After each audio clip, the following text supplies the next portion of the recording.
这个又酷又飒爽的女人，一大群秘书助理一个都不能少，一出场就成了人群焦点，让所有人目不转睛。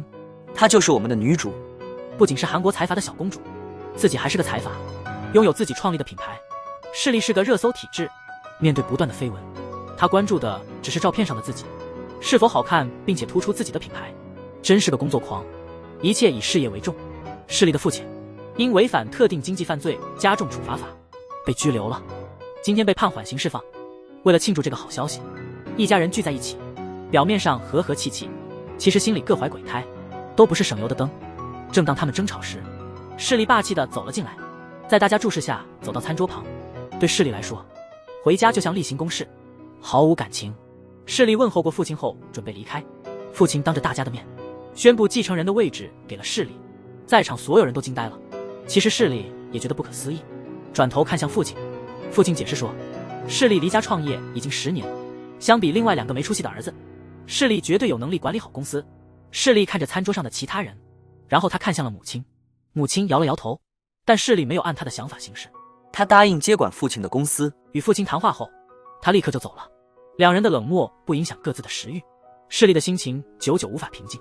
他的母亲找到他，希望他放弃成为继承人。看来母女之间的关系也相当紧张。今天是势力公司的极限运动产品系列测试日，在即将到来的董事会上，他的父亲将宣布这个任命。心情极好的势力准备亲自参与。有人提醒他今天的风向有些异常，但兴奋的势力并不在意，他觉得有风才能飞得更远。一切都准备好了，势力开始进行滑翔伞运动，他在空中自由飞翔，脚下的景色一览无余。势力兴奋地在空中旋转，突然他看到天空中竟有拖拉机飞过，后知后觉的他向远处望去，天气突变，乌云密布，雷电交加，远处的龙卷风迅速接近，失控的势力陷入了困境。他现在正处于朝鲜和韩国非武装地带的北边界，一个帅气的男人英姿飒爽地出现了，他就是男主角郑赫，军人之子。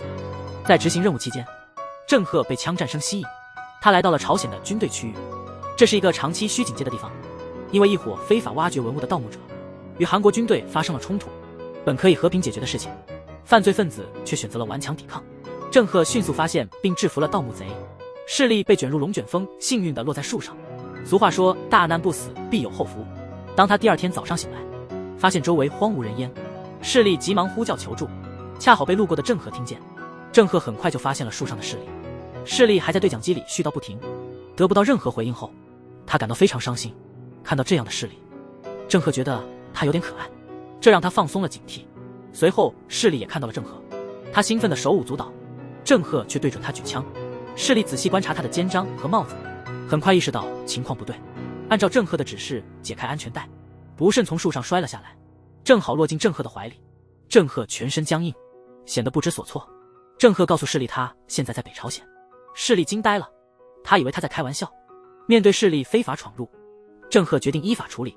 势力急忙解释，但郑赫显得毫不在意。势力小心翼翼地后退，准备逃跑，他没给郑赫任何机会，转身就跑。郑赫大声警告前面有地雷区，势力立刻停下脚步。郑赫说自己是这方面的专家，没有他的帮助，势力无法逃脱。然而马上就上演了打脸现场，郑赫不小心踩到了地雷，还死不承认，非要保持面子。聪明的势力一眼就看穿了。郑赫原本想用对讲机求助，结果对讲机一不小心掉进了水里，势力捡起了对讲机，但他并没有立刻还给郑赫。势力故意把对讲机放入水中，让对讲机随着水流飘向郑赫。势力这么做是为了争取逃跑的时间。好心的郑赫还提醒他注意地雷，并指点他逃跑的最佳路线。势力会不会按照郑赫的路线逃走呢？势力马上开始疾跑，武中队随即开始追捕，看来他走错了路，武中队紧追不放。势力不知不觉的走进了臭名昭著的地雷区，他竟然还敢在地雷区狂奔。突然遇到了喝醉的蜘蛛，蜘蛛拿枪对准了势力，势力赶紧跳过铁丝网躲避。武中队急忙进行呼叫支援，但朱墨正看韩剧入迷，势力再次侥幸逃脱。势力继续向前疾跑，不慎绊倒了，为了生存，他忍痛爬起继续前进，在芦苇丛中穿行。正当母亲来袭时，他巧妙地避开了。势力真是被一群猪队友围绕。势力跋山涉水，从白天走到了夜晚，终于看到了一座村庄，心中涌起希望。他以为自己终于回到了韩国，开心极了。现在还有这样的小村庄吗？晚上断电要到天亮才恢复，天还没亮，广播就准时播放。村里的妇女随着音乐开始做晨练体操。小学生们戴着红领巾，整齐排队，跟着队长走向学校。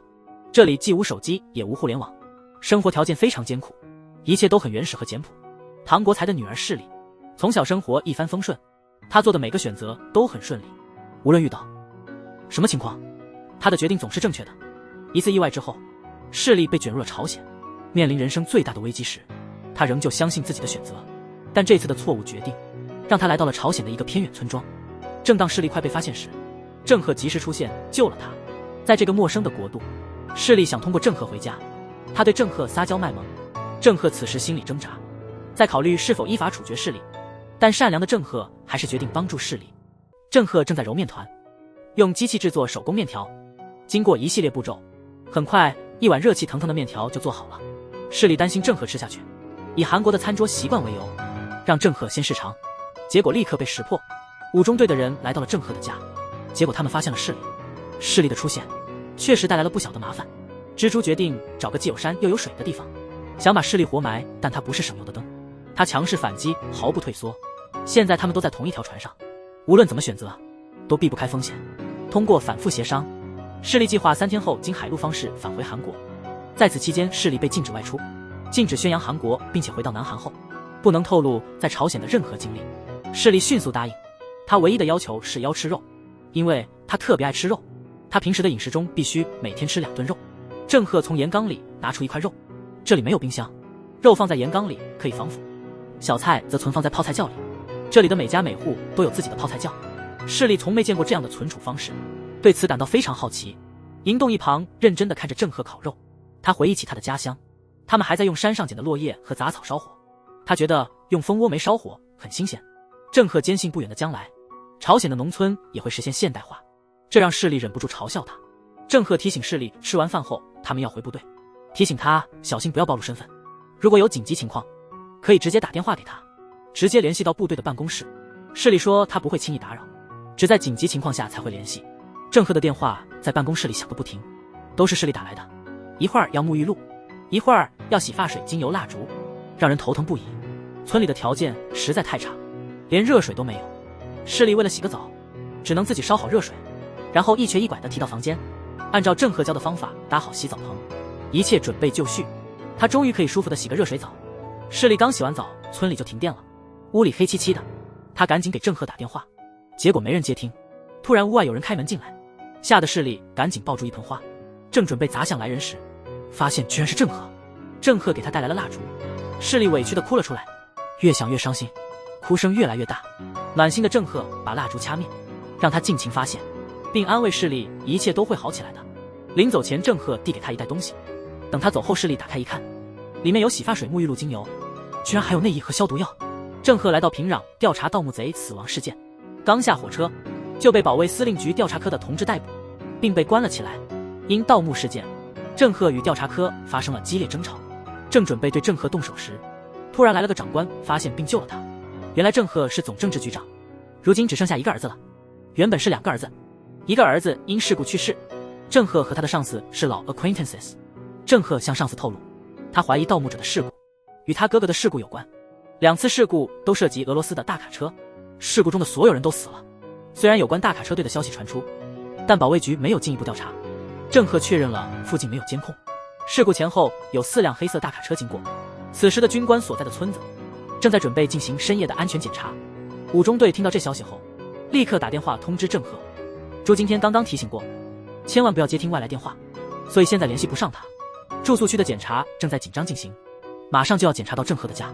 恰好赵卡车也到了，而毫无所知的世丽正在家里悠闲地喝茶。他翻看郑赫的书籍时，发现了一本关于钢琴的书。突然敲门声打断了他的思绪，听到检查声的世丽一时间不知所措。见没人开门，赵卡车命令手下撬门而入。他们发现了还热着的茶杯，保卫部四处搜查未果，最终在泡菜窖里找到了世丽。世丽的身份即将暴露，世丽现在该怎么办呢？一辆车在公路上飞驰而过，交警看到后不但没拦截，反而帮忙开道，确保他一路顺畅无阻碍。这辆车原来是朝鲜高层专用的，拦这种车等于是在和自己的命运作对。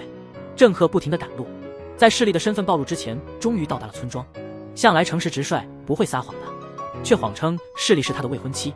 但赵卡车并没有因此就放过势力，要求他出示平壤市的民政和前方地区的特别通行证。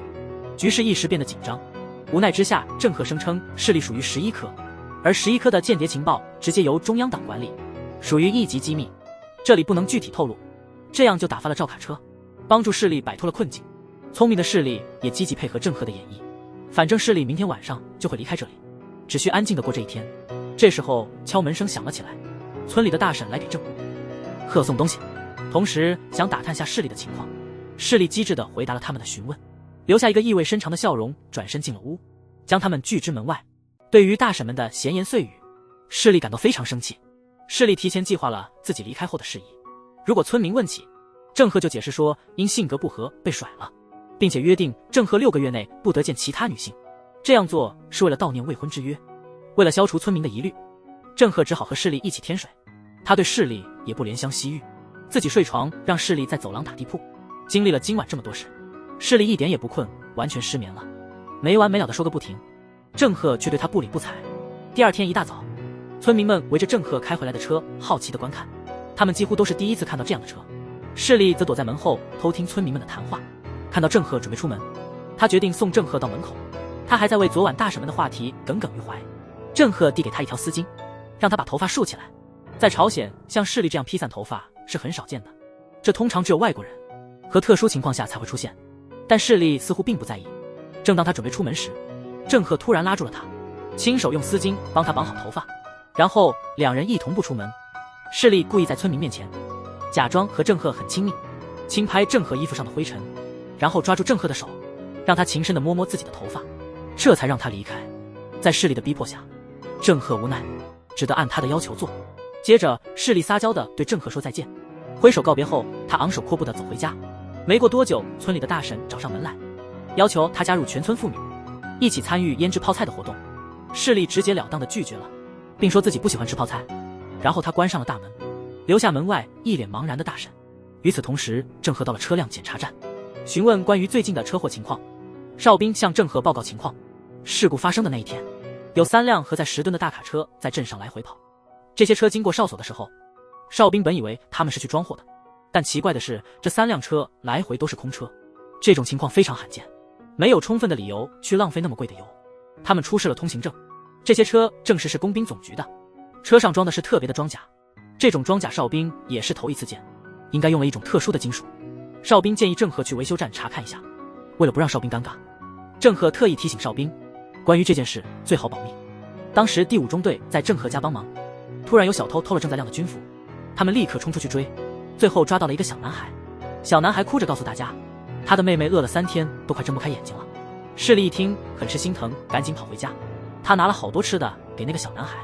郑和看到后并没有责怪势力，小男孩急忙跑回帐篷，拿出食物慢慢喂他妹妹。有这样一个哥哥，真是幸福。势力在离开之前，为5中队举办了一个颁奖仪式，每个人都得到了奖品，唯独郑和没拿到。郑和的脸色一下子就变了，他生气地看着势力，然后起身离开。势力快步追上他，送给他一份特别的感谢礼物，一株西红柿苗。这株苗子还是用郑和的东西换来的。郑和看起来不怎么感兴趣，等到他一个人时，自己一个人对着西红柿苗嘀咕。那天晚上，郑和和势力悄悄溜出门，开车直奔港口。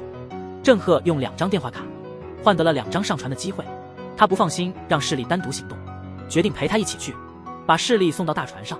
就在他们即将分别的时候，他们才彼此交换了承诺。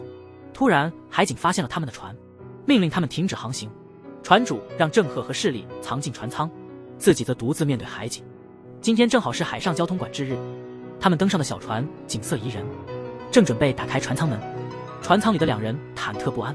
郑和突然想起电视剧里的一个情节，用韩剧里的方式来解决危机。就在船舱门即将被打开时，郑和快速吻了势力一下，这也算是个办法。竟然还真有人信这一套。那个女人用滑翔伞在空中飞翔，突然下面出现了一群士兵，这让他大吃一惊。女人遭到士兵的围攻，四周弹雨如织。这就是我们的女主角。势力刚才的那一幕全是他的幻想。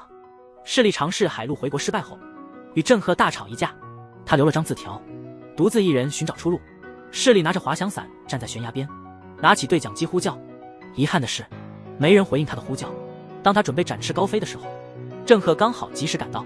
滑翔伞属于无动力飞行设备，雷达虽然探测不到，但很容易被人眼发现。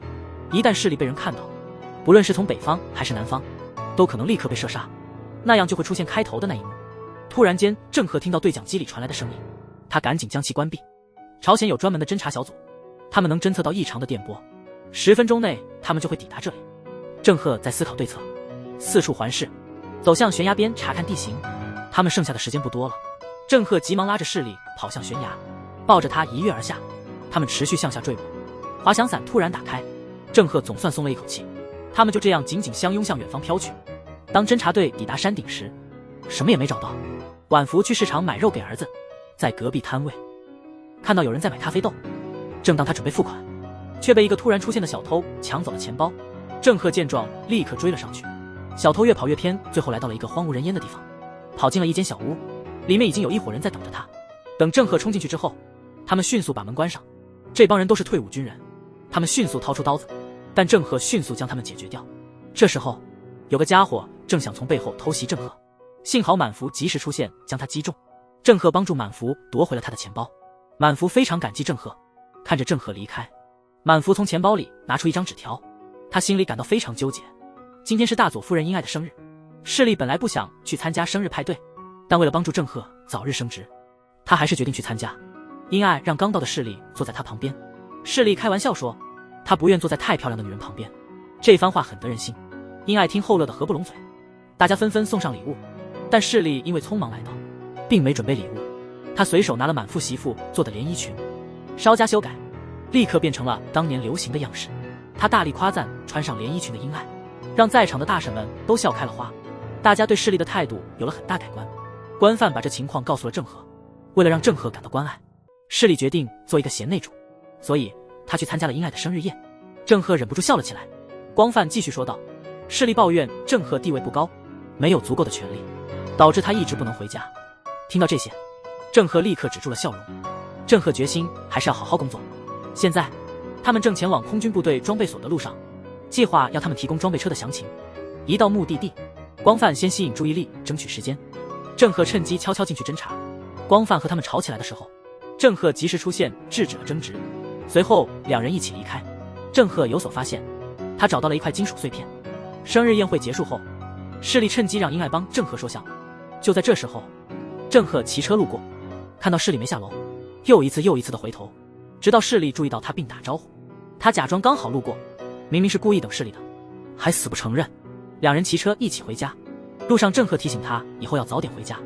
回到家里，五中队的成员们还在，他们用火烤扇贝，扇贝吃完后，接着用扇贝壳来喝烧酒，拍下了势力一脸嫌弃的样子。尝了一口之后，接二连三的喝起来，根本停不下来。大家玩得很开心。第二天一早，郑和拿出他珍藏的咖啡研磨工具，开始炒咖啡豆。势力闻着咖啡香慢慢醒来，郑和也快做好咖啡了，他先给势力倒了一杯。势力尝了一口，赞不绝口。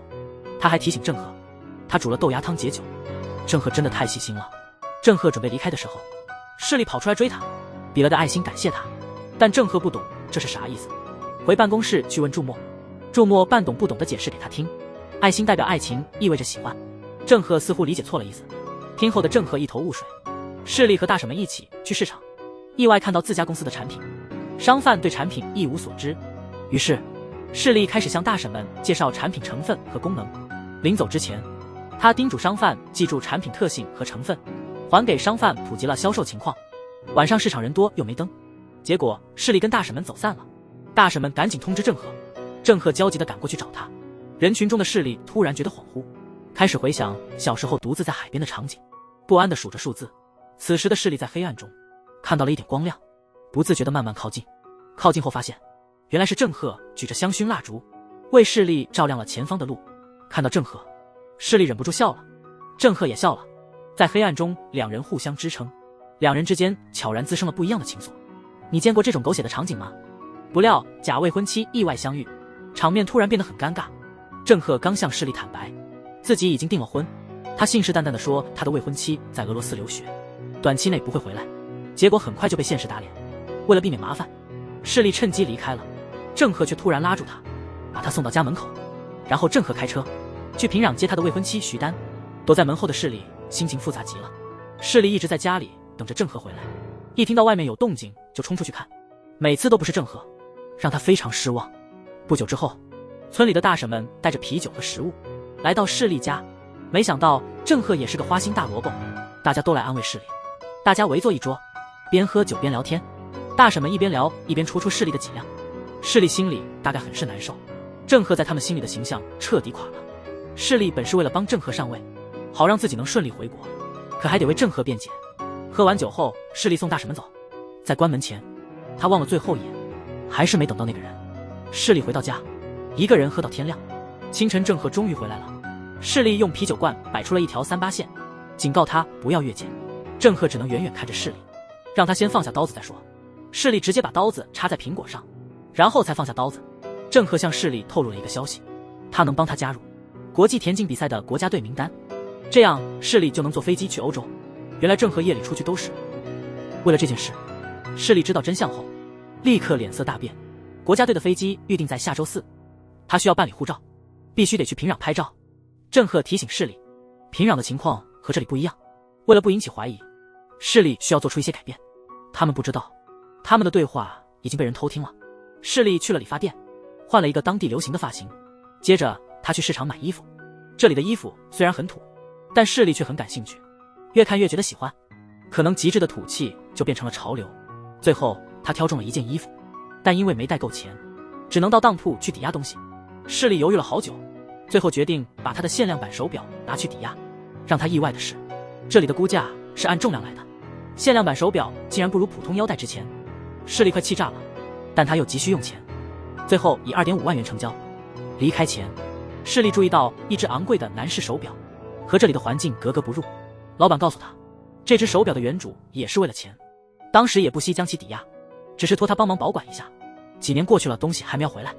郑和抵达5中队，开始为士兵们做训练准备，发现有4名亲戚不见了，原来是被保卫部带走了。赵卡车用家人的命来威胁他，他想打听势力的消息。郑和急忙赶到保卫处，穿过一扇又一扇铁门，终于来救我们的小可爱。正当郑和和赵卡车争执时，电话突然响了，一起大卡车的撞车事故暴露了嫌疑车辆，司机和赵卡车即将被带走。郑和趁机救出营洞，在门口碰到满福。满福一见到郑和，急忙把手里的文件藏到了身后。郑和打了个招呼就直接离开了。满福手里居然藏着一台录音机。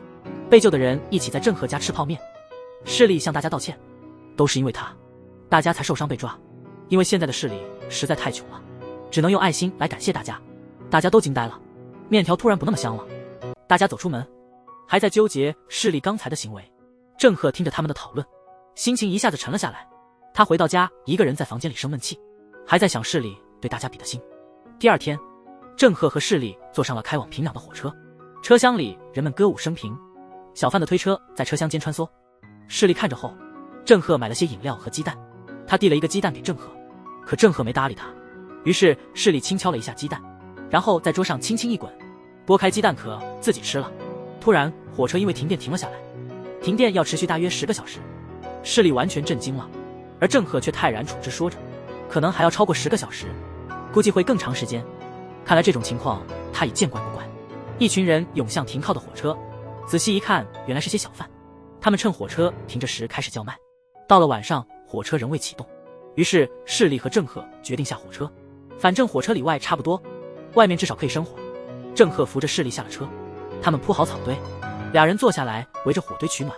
女人总是喜欢购物，郑和刚给势力买了被子，还没坐下休息，势力又说想吃东西了。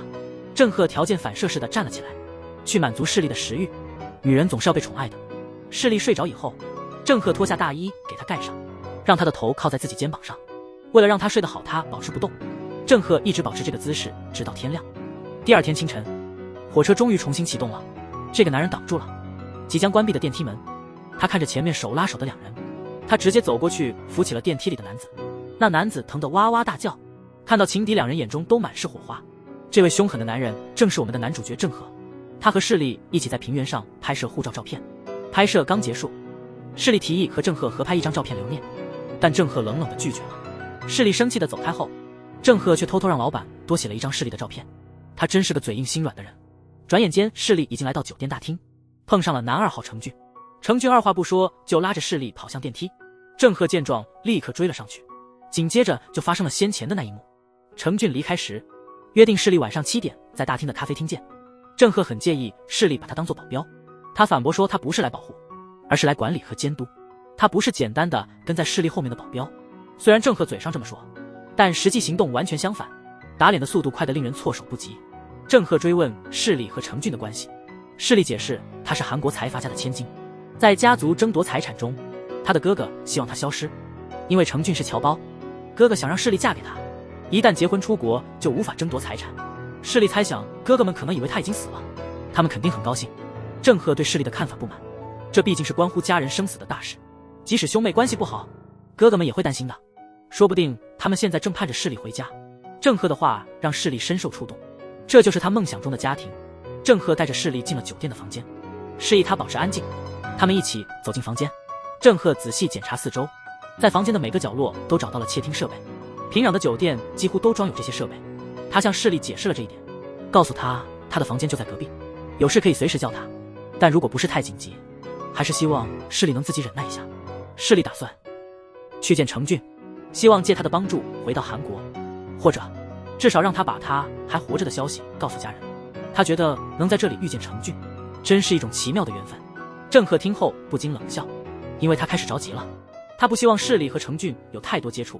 这时徐丹已经来到他们的房间门口，还没等他敲门，郑赫就已经打开门走了出去，紧接着势力也从同一扇门走出，他把落下的钥匙交给郑赫。这场面让正牌未婚妻徐丹碰个正着。势力和程俊在酒店大厅的咖啡厅碰面，恰好被进来的徐丹看到，郑赫和徐丹的家长也正好在这家酒店聚会。餐桌上徐丹的妈妈开始催婚，于是郑赫的爸爸决定把婚礼定在下月的最后一个周六。郑赫对此没有异议，因为这是之前的约定，他选择尊重。在洗手间室里又碰到了徐丹，徐丹讽刺势力的社交手腕真厉害，并且故意提醒了势力，郑赫和我终于定了结婚日期。势力一时间愣在原地，但很快回过神来，向徐丹送去了祝福，说自己可能去不了婚礼。徐丹直截了当地说，如果势力消失，那就是最好的礼物。这话简直太伤人了。这一幕让势力彻底败下阵来。势力和程俊在平壤街头漫步，程俊试图从势力那里套话，但势力并没透露任何情况。势力请程俊告诉他爸爸他还活着。郑赫饭后送走了父母和徐丹一家，看到远处的势力和程俊，急忙追了出去。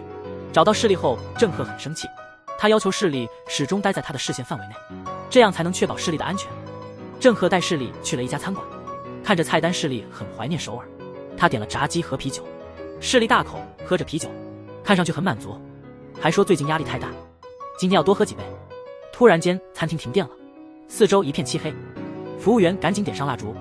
不久店又来了，这时外面开始下初雪，听说一起看初雪能实现愿望，但郑赫和势力之间不可能发生什么，否则会乱套，还是继续喝酒吧，什么都别说。不一会儿势力喝多了，趴在郑赫的肩上睡着了。快要回韩国了，其实有点舍不得。即将离开的势力决定和朝鲜 F4 一起去野外郊游，他们一行人带着应有尽有的东西出发了。这次的郊游和势力想的不太一样，但他觉得还挺浪漫的。势力突然惊喜地发现一头猪，原来这是朝鲜 F4 准备的特别美食，但势力舍不得吃这头猪，他从没吃过自己见过面的动物，既然不能吃这只猪，他们只好现场找食材。朝鲜 F4 跑去河里捕鱼，势力坐在岸上看着他们在河里嬉戏，乐此不疲。他们真的捕到了不少食材，有鱼有螃蟹，很快美味就准备好了。作为团宠的势力坐着等吃就行。势力尝了一口，味道绝了，这是他第一次尝试这种螃蟹。今天是势力在这里的最后一天，朝鲜 F4 为他准备了一场欢送仪式，蜘蛛特地写了一首欢送诗，气氛顿时变得很伤感。作为团宠势力为大家唱了一首离别歌。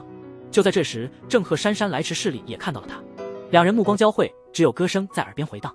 在郊外，只见一辆摩托车在小路上飞驰，突然车上的男人掏出枪开始向卡车射击，随后爆发了一场激烈的枪战。今天势力要以国家运动代表的身份离开，光范正在开车送势力去机场，但他们被一辆大卡车追踪，大卡车几乎就要撞上他们了。这时势力发现自己的安全带卡住了，郑赫骑着摩托车冲向大卡车，他把摩托车甩了出去，自己则从车上滚了下来，摩托车成功的减缓了卡车的速度。郑赫掏出枪向卡车猛射，在大卡车即将撞上他们的瞬间，卡车突然爆炸起火停了下来，这一连串动作都在一瞬间完成。势力赶紧跑下车向郑赫奔去，他们放松警惕聊天的时候，卡车上的坏人突然向势力开枪，郑赫挺身而出替他挡下了子弹。在昏迷前，郑赫将坏人击倒。看到郑赫受伤，势力非常担心，他忧心忡忡，车速也不自觉加快了。势力马上把郑赫送到了最近的医院。郑赫失血过多，急需输血，医院的血库正面临紧张，急需找到合适的血源。巧合的是，势力和郑赫血型相同，势力最终没有去机场，他选择留下来照顾郑赫。势力在手术室外焦急等待，他拿起郑赫沾满血迹的军服，衣服口袋里突然掉出一样东西，是一张照片。势力捡起来一看，竟是自己的证件照。郑赫的手术非常顺利，醒来后看到势力气愤的样子，他推开势力的双手，责问他为什么没走。这是来之不易的机会，为的是让势力能安全离开。大家都冒了生命危险，结果所有努力都白费了，还把大家都推到了绝境。势力伤心地离开了病房。医生告诉郑赫，是势力救了他，否则后果不堪设想。郑赫听后愣住了，此刻的势力正站在医院门口哭泣。当他转身看到了身后的郑赫，郑赫为之前的话向势力道歉，询问他为什么没有离开。势力说他想保护郑赫。郑赫深情地看着他，然后让不停说话的势力安静下来。护士在量郑赫的体温，说他今天凌晨见到有人在热舞。郑赫听后血压飙升，心跳也加快了。护士下得赶紧去通知主治医生。两人尴尬的对视，郑赫的衣服被子弹打了个洞，势力竟然在洞上缝了个爱心。郑赫看着忍不住笑了。朝鲜 S4 来看望受伤的郑赫，他尴尬的不想见队友，于是假装睡着。势力把4人都赶走后，追问郑赫是不是没躲开子弹。郑赫一副得意的表情，他确实没躲开，但如果他躲开了，中弹的就会是势力。晚上病房熄灯准备睡觉，势力准备在地板上铺床。郑赫担心地板太冷，坚持让他睡床，自己睡地上。但势力怎么能让受伤的郑赫睡地板呢？最后两人挤在一张小床上，等势力睡着后，郑赫看着他，自己却久久不能入睡。势力外出打电话给程俊，赵卡车带着一大群士兵来到医院，直奔郑赫的病房，拿出郑赫签名的9毫米自动步枪，还有战斗用的弹药和榴弹发射器。这是要去打仗吗？赵卡车诬陷郑赫保护了南朝鲜间谍，并开枪伤了工兵队的成员。郑赫反驳说是为了保护自己的女人，才卷入了故意的车祸。赵卡车正要逮捕郑赫时，总政治局长推门走了进来，站在门口观察情况。势力一看到徐丹和他妈妈来了，赶紧推着病人找地方躲起来。正当郑赫父母吵架的时候，徐丹和他妈妈走了进来。徐丹的妈妈急忙跑到床边，查看郑赫有没有缺胳膊少腿，确认四肢完好，他这才松了口气。他没顾忌的自言自语，差点激起众怒。这时徐丹注意到郑赫衣服上的爱心，觉得非常刺眼。病人问势力最爱的人是谁，势力回答说是郑赫，说郑赫太有魅力，是他的最爱。正巧程俊来了，势力和程俊一起离开了。势力到了程俊的地方，急忙问是否已经通知他父亲。程俊撒谎说已经告诉家人了，说大家都很开心，股东大会已经推迟，但实际上并没有，股东大会还是如期举行。他父亲宣布了势力的死讯，最终是二哥继承了财产。郑赫手机刚修好，立刻接到了程俊的电话。程俊故意激怒郑赫，告诉他不用再找势力了，剩下的事他会处理，然后就挂断了电话。郑赫气得不行，旁边的 S4 还在那嘀嘀咕咕，特别是蜘蛛一直在说坏话，还说程俊是势力的爱人。郑赫气得大发雷霆，强调势力和程俊只是普通朋友，和解除婚姻的关系还不如陌生人。他们争吵得不可开交，隔壁病房的女子因为吵闹跑过来敲门，提醒大家要多留心。准备离开时注意到门上贴着郑赫的名字，赶忙过去打个招呼，顺便问了问势力的下落，告诉郑赫他是势力最喜欢的人。郑赫终于露出了笑容。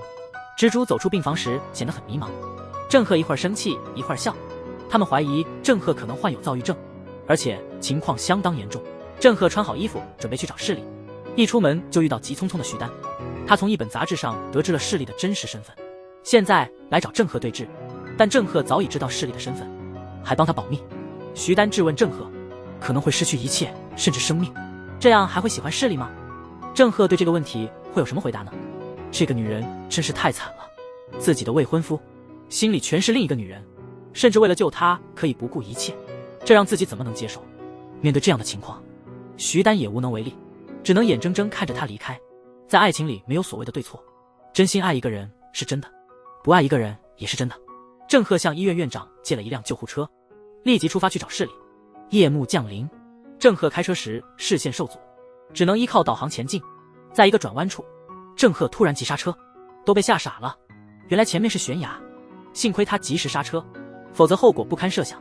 与此同时，程俊在对势力洗脑，告诉他他的存在会让郑赫陷入危险，只有势力离开，郑赫才能恢复以往的生活。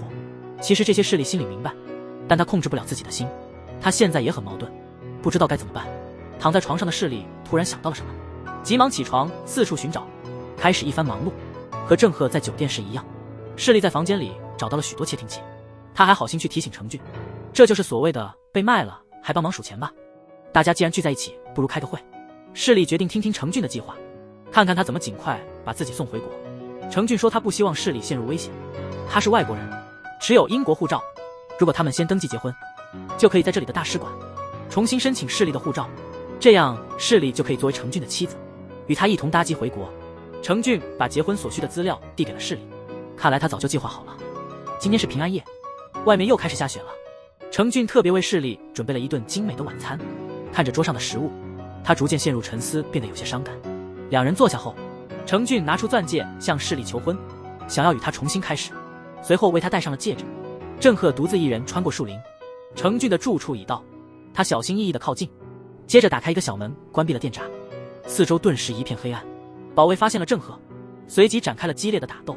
势力突然看到屋外的郑赫，感到非常惊讶。受伤的他本应在医院，看着郑赫被保安打伤，势力毫不犹豫冲了出去，结果被程俊拦下。出于对郑赫的安全考虑，势力犹豫了一下。不久后，势力走了出来，故意激怒郑赫，并告诉他自己刚答应了程俊的求婚。郑赫看到势力手上的戒指，他尊重势力的决定，伤心的独自离开。势力也哭成了泪人，他担心受伤的郑赫，最终还是听从了自己的心，开车去追郑赫。雪越来越大，势力最终找到了郑赫，他下车走到郑赫面前，郑赫紧紧抱住他，不让他走。两人回到车里，势力准备送郑赫回家，发现车彻底瘫痪，无法启动。接二连三的不幸，雪还在不停地下，周围没有住户，但郑赫记得来时看到不远处有所学校，到那里可以生火取暖。郑赫拿起手电筒，他们决定徒步前往。不久后，他们到达了学校，他们点燃了火，就坐在他身边。势力担心自己会毁了郑赫的一生，不愿因为自己的存在让他的生活支离破碎。沉默了一会儿之后，势力开始询问郑赫的初恋情况，郑赫却沉默不语。原来他一直是单身。郑赫觉得这有点侮辱人，势力也没否认。气氛突然变得很温馨，郑赫累到坐着都能睡着。势力轻轻摸了摸他的额头，没想到他发烧了。势力坐在郑赫旁边，让他靠在自己的肩膀上，握着他的手，感觉心情复杂。这大概就是许多人喝醉后的样子。势力的母亲去了郑赫家，碰巧遇到了五中队的队员，他们一起喝酒。多嘴的蜘蛛把势力的事情全都说了出来。徐丹以为母亲已经知道了一切，急得不行，结果母亲喝多了什么也记不得，完全想不起来。他清楚地听到了震惊的话，却怎么也想不起来那是什么，焦急万分。他在胳膊上记下了一些重要的信息，还是回想不起来。其实母亲只是担心徐丹，希望他能幸福。郑赫和势力回到了家，服药之后，势力准备放下手中的东西，郑赫突然抓住他的手，担心他会离开。势力劝他好好睡一觉，快点好起来吧。势力想给大婶们带点礼物，所以又去了当铺，打算把程俊送的钻戒典当。我们可怜的程俊爱得那么深，默哀1秒钟吧。那个大婶跟老板说，势力刚刚被甩了，精神状态似乎不太好。势力最后还是成功完成了交易。一群人拿着兑换的东西，大摇大摆地走出了当铺。势力拿着他挑中的手表，可能是准备送给郑赫的。郑赫迷迷糊糊地醒来，他打开了房门，居然看到一棵圣诞树。这时郑赫突然接到势力的电话，他说决定和程俊一起离开了，现在正在路上。而势力正被人用枪指着，被迫打这通电话。势力对郑赫表白了，电话里传来一声枪响，郑赫惊呆了，时间好像都停止了。载着势力的卡车已经离开村庄，不知道要去哪里。势力被绑架后，在一个陌生的阁楼醒来，他慢慢地站起来，感觉腿有点不听使唤，走到门口大声呼救，但没人理他。